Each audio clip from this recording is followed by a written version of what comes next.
went to right away. We felt like throwing the football was the best way to move the football tonight. But then we come out with, in terms of, running the game, we rushed for over 200 yards again.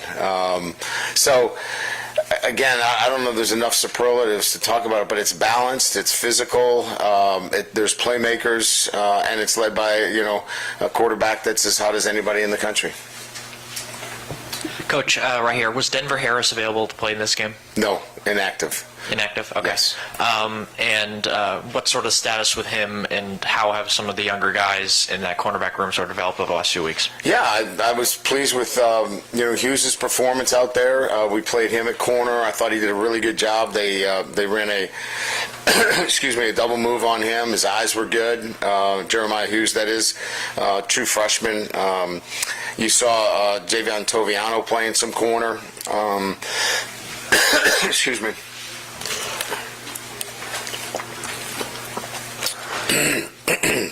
So, those are the guys we've got. We're down to playing two corners that are true freshmen. You guys got anybody else? That's all we got. Any other questions about the freshman corners? Is that good? Yeah. Okay. Yeah. Good. Carl? No, I like them. They're just, they're freshman corners, and those are the two that were available to us because Stamps is still out with an injury, and he'll be back hopefully on the bye week. Coach, from the back, how did you think both of your lines played straight back? How did you think your lines played, missing Emery and Mackay? And then what do you want to work on in the bye week? Have you identified anything, or is that what the bye week is for? At first glance, I thought our individual techniques up front were much better. I thought we played with better pads. Our gap integrity and gap control was pretty good on the defensive line. From an offensive line standpoint, we handled a defense that does a lot of movement, and there's a lot of stunting. So I'll have to watch the film to get a better sense. I was really locked in more with the defensive line play. But again, I think, Daniels was pretty clean up front. There was one time that, there was some pressure, but I think all in all, we're really getting the kind of offensive line and defensive line play that allows you to be a very good football team. As it relates to the bye week, we'll look at some things that we think that are important for us to address in practice before we start to look at Alabama. I think there's some things that individually that we want to get some players to look at, and then some scheme things, and we'll do that on Tuesday and Wednesday. Coach, over here, overall, just with the vertical passing game, how good did it look? What was the key to sort of open it up and getting those big shots down the field? Well, again, it's a combination of finding your one-on-one matchups when it's man coverage, and then we're getting a combination of some cover two where they're rolling the corner to Malik's side, and you got split safeties, and those kids are pretty good. They're going to run off safeties anytime. So I just think it's, again, we're going to take advantage of our athletes in space against, what you give us in terms of coverage. And if you're going to play a lot of cover two, we're going to run the football, and we're going to push the ball down the field vertically. Coach, right here, ever since the second half of that Missouri game, you guys have tried to kind of marry the concepts of discipline and aggressiveness defensively. With this game, that obviously played a big part. Where do you feel like you are kind of heading into that bye week and in the latter half of this season where it's going to be important? Yeah, obviously I'm pretty pleased with, playing a team that runs, a very difficult offense, because you have to leverage the football, you have to tackle well, you have to have gap integrity. All the principles of playing good defense are on display tonight. You have to have those in place. And so, we passed the test. Now, again, I'm not ready to nominate this defense for, any award, but they are making the progress necessary to continue to build and have the building blocks to be a defense that can be a championship, football team. So, good steps forward tonight. This was a big step for us. I have a cough drop if you need one, and I'm not It's being not a sarcastic. cough drop. It's I don't know. I'm just so excited to be with everybody here tonight. Getting a little choked up. On a serious note, talking about the defense, I was serious.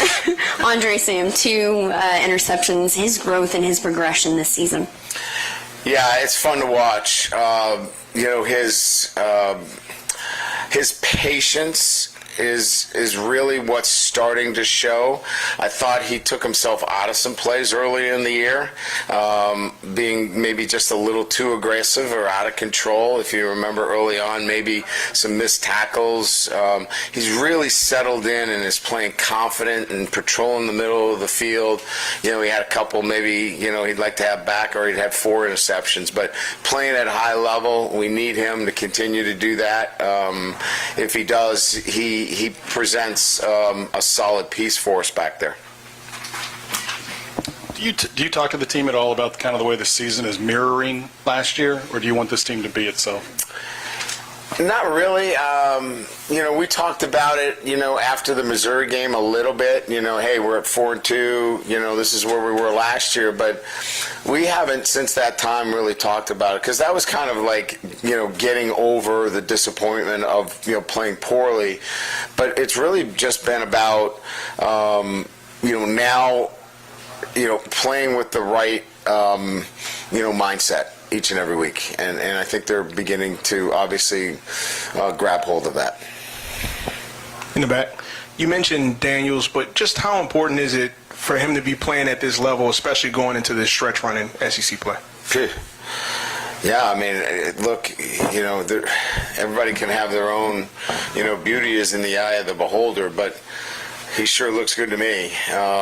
And so when your quarterback is playing at that kind of level, he gives you a chance to win every game. He's got a great supporting cast. There's no doubt about it. But,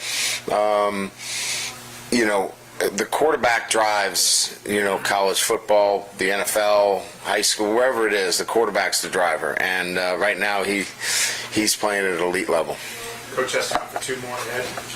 Coach, I don't know if this is the right way to say it, but can you win a championship in just winning track meet games? Can you guys outscore people the rest of the year? Is that We just shut out an opponent. Are you just going to throw water on this thing? We just shut somebody out. Now we're in a track meet. That track meet was a long time ago. I don't even remember it. All I remember is playing really good defense this game. Last week we gave up 18 against Auburn, and they just I didn't know they lost, but they were in a heck of a tussle with the team that we lost to. The week before, I think Missouri's a pretty good team, and our last 2 quarters were pretty good. So I get what you're saying. I hear you. But I think we're making progress. And so, no, we can't win a championship, giving up 30, 40, 50 points a game. I don't believe that. But we can if we continue to improve. When you think back to last year and the idea of putting the ball at risk, and to see the growth that relatively the same offense has made during a year, is that staggering to you, or is it kind of expected? 32 years in this business, if I was staggered by anything an 18 to 21-year-old did, and I wouldn't be in this very long. So staggering does not hit my radar very often. I'm pleased with the discipline that we're showing. And look, we got to work on it every day. I mean, it is a constant day-to-day process that we're in about building good habits and building discipline and doing those things. So, we're 2 years into this, and we have to work on it every single day. Thank you.